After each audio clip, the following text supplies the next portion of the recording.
Hello, everyone. This is Boxing Bros UK. I'm Chris. It's my co-host Andrew, the Boxing Brain.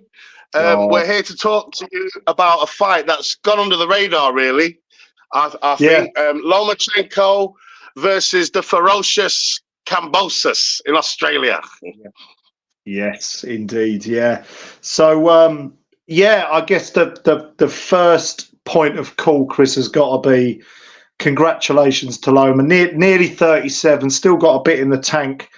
He's a Oh three-time yeah, world champion now, isn't he? IBF lightweight world champion again. Wants to yeah, looking to unify, and I'm just really pleased for him because he had a tough night against Haney. Many thought he might have won that one, and hmm boxing politics got in the way again.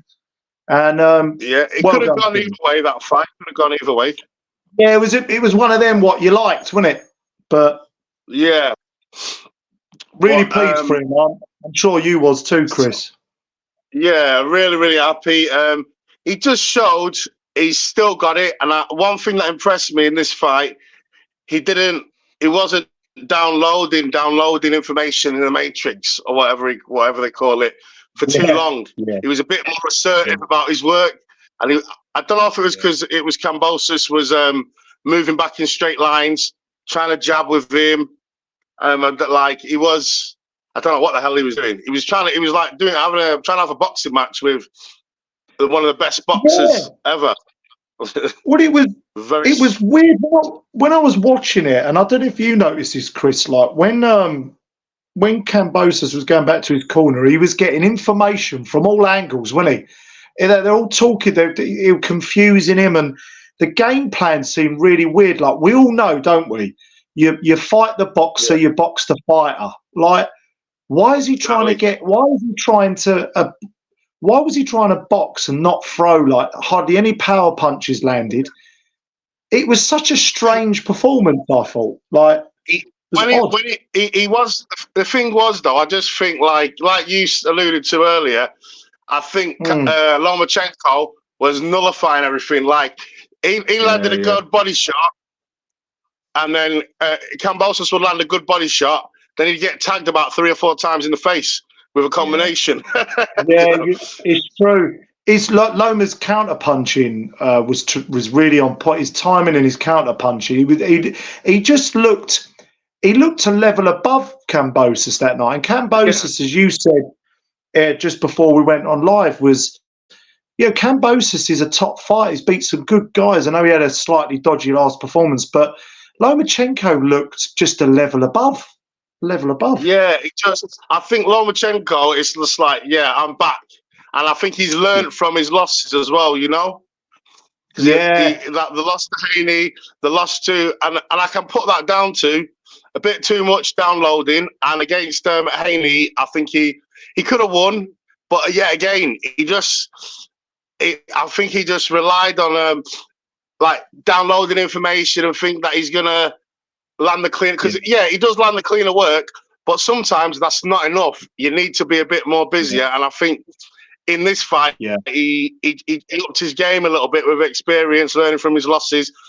Got out of the yeah, matrix a bit earlier, went through the gears a little bit quicker as he could, and obviously Cambosos made it easier for him because he didn't know what he was doing. 1 minute he was boxing with him, then next minute he was trying to rough him up, and I think he would just and he were moving back in straight lines when you yeah. just Yeah, he it's wasn't just kind of showing angles or stepping to the left, stepping yeah, to the right. He wasn't sort of trying stuff to try and Lomachenko's left hand kept landing just all the time, and I think he landed about 40% of his power punches as well, Lomachenko, which is decent. But I think Lomachenko showed he's still got a lot left in the tank, most definitely. Everything was on point, footwork, hand speed. Like, you wouldn't think that he was 36-year-old, nearly 37, would you? no, it was almost like he was almost like he thought, right, I've got a couple of years, I've got maybe one massive fight after this with maybe a Tank or a Shakur Stevenson, maybe something like that. And he thought, do you know what? I'm going to get on my bike on this fight and I'm just going to get on it. It was like there was I want to no make mucking I about. want to make a statement. Like, he made a statement. Yeah. And don't forget, this was in Australia. Yeah. This was in Kambosos' backyard as well. Let's not forget Yeah. that, you know? Yeah, And, yeah, and yeah. it was, and another thing, no one's ever stopped Kambosos because he is a tough kid. He's half Greek, Yeah. so he's got a Spartan heritage, as he says. He calls himself a Spartan, Yeah. and he is a tough Yeah. kid. No one's stopped him. You know, he put Teofimo Lopez down, beat him. Yeah, you can say Teo had an off night, whatever. When he fought Devin Haney, he lost, but he never quit, and he never got dropped or stopped in any way. No, I wonder whether a factor was at the end of round 7. I think it was. He got a cut, and it seemed to it seemed to rattle him a bit. He seemed to, and he was coming out with a high guard. Was when he got dropped in the 11th, because naturally you're going to go into that high guard, and then Loma just went, all right, I'll go downstairs then, and just kind of, you know, just hit him with just a massive body shot, and that was it. And it shows like the experience and the skill. Like, he was fainting like he was going for the eye, and then hitting him to the body. Do you know? Yeah, because did you notice when George came out, where he obviously was hurt, and when he came out with a high guard, Loma started sort of jabbing him on the guard as if to say, I'm headhunting again, and then went bang, bang, thank you very much. Setting traps. Good night. Setting traps. It was just, it was absolutely a perfect display. Obviously, Kambosos was poor, but sometimes you can't always say, oh, they were like, sometimes it's your opponent's making you look poor. Because I think Lomachenko, that was just a perfect display. I think we have to give George Kambosos a little bit. All right, I think he was flat on the night and a bit confused, and his direction from his team was weird and his game plan. But it's a bit like, so you bring in a bit of football, but a bit like Man City at the moment. When they're on it, they just nullify the opposition, and because they got the ball all the time, you can't get it off them.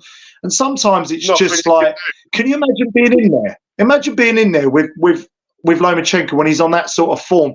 It must be disheartening, Chris. It must be like, oh, yeah. Because like, remember his early career, he didn't stop fighters. He made them quit because they just thought, what's the fucking point? Yeah, I can't land a glove on him, and every time I try, I'm getting peppered. I used to call him the soul taker because he used to take people to fighters' souls, and they were just like, you could tell in their eyes they were like, ah, what am I in here with here? I'm like, I don't want a part of this. Yeah, consummate performance, brilliant. Very well done for Lomachenko. He is now IBF champion again, but what's next for him? So the WBO is vacant, so he could pick up that strap because he said, I want to become undisputed and retire, because obviously he didn't become undisputed last time, did he? Because he became franchise champion, then Haney got the WBC belt, all that bollocks, that stupid franchise belt. But anyway, so this time he wants to be undisputed for real. Like, he doesn't want to be franchise champion. He wants to get all the belts and then retire. That's what he said he wanted to do. So, but the only problem with that is Tank is not going to fight him because he's a shitbag and he doesn't fight. If you're not part of PBC, he won't fight you. I think because Lomachenko wants this and it's not about the money, I think he might just go give in to Tank's demands. But I don't think Tank Davis he's like, oh, how can he thinks he's Mayweather without fighting anybody decent. So like, I can't. He fought Ryan Garcia, which at the time was a 50-50. But apart from that, he has never dared to be great in his career ever. And I can't see him thinking, I'll fight Loma. I just can't see him. He's clearly got great power, Tank. He's a talented guy. We know that. But I think at this point in his career, because I also think stylistically, I don't really want to see Shakur Stevenson and Loma. I think that'll be similar to the Haney fight. I'm not boring as hell. Yeah, but the Tank fight, I think that would be fascinating. I really do. Because I want to see So how is he going to go up against a really good boxer like Lomachenko? Let's see how, because Tank hits hard, but he's always like rehydration clauses, bringing people Yeah. up from lower. He's never fought anyone who's, apart from Ryan Garcia at the time, but he's never really dared to be great and really challenged himself ever in his whole career.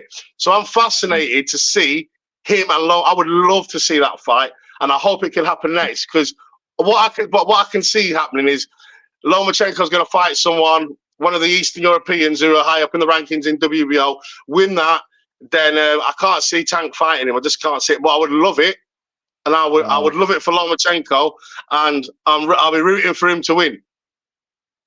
It'd be just be great if maybe the Saudis can just sort of manage to convince Tank, look, we'll give you a shed load of money, mate. Like what the fans want to see, let's do it. But as you say, there is a little bit of that kind of, I don't want to say padding, but he seems to he fights people at the right times. You know, the rehydration stuff. He turns the tables in his favour. Yeah, it's like before Devin Haney fought Ryan Garcia. He said, "Oh, if you want me to fight Devin Haney, I want 3 Ferraris or 3 Bentleys outside my house, and I'll think about it," to the Saudis. And it's you got money, but who the fuck do you think you are? Like, don't take the piss. Like, you're not even. It's like he thinks that he's a pay-per-view star. Like, he makes all right pay-per-view, but he ain't on the levels of like AJ, Fury. Like, he's not doing them kind of numbers in America. No way. Like, no, he's not at that level yet. Yeah. So I don't know, like, or he's not on Canelo. He's acting like he's Canelo. Like, he can just fight anyone, and he's not. No. So there is a bit of that, isn't there? I mean, Canelo, 61 fights, gone up about 1,700 weight divisions, has dared to be great, and as you know, with the 2 losses, Bivol, who's one of the great light heavyweights, you know, and then he lost to obviously Mayweather in 2013 or whatever it was. But Canelo, like, all right, I know there's the bit about Benavidez at the moment, but generally has kind of gone in there and taken on all comers and challenges. Exactly. So yeah, so he can have that attitude and be, well, it's not right. I don't like it. But if you've actually achieved something in boxing, maybe we can kind of be like, okay, we're not happy, we're not getting the fights now, but you've earned your stripes in this boxing game, that we can kind of let you off for that. But like, you are right. Because the only one on his resume, perhaps we're being a bit harsh here, but we're just being honest. The only one on his resume was a very tight and drained at the weight Ryan Garcia. So that's it. That's it. Know, we need to see this talent that he's got. You know, this TNT in his right hand, in both hands. We need to see it against the top level operator that is kind of coming in at a great camp. You know, he's right for the weight. He's good for the weight. That's what we want to see. Like, I think so. Like, the only fight next is the Tank fight, really. The Shakur Stevenson's been talking a lot. Oh, they won't let me fight Loma. I don't want to see that. I really don't want to see it. Yeah. But we shall see. We shall see. I guess where does it? I suppose as we sort of draw into sort of the end of the vid, where does Kambosos come from here? Can he come again? You know, he's still got something. Ferocious. I think he can, but I think he overachieved. I think. Like, I can't see him beating anybody. Shakur, Tank. Do you know what we might see happen? Kambosos might fight. Tank Davis might fight Kambosos. I can see that, couldn't it? And that's a little bit underwhelming, isn't it? He's fighting Frank Martin, but that's the thing is, Tank Davis's best win is Ryan Garcia. And Ryan Garcia's a good fighter. Is he a world champion? No. Has he ever been a world champion? No.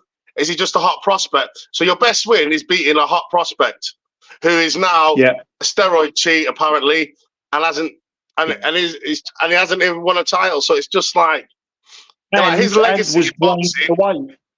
His legacy in boxing is a shit one. Tank Davis. It's just I was just a world champion and I didn't really fight anybody.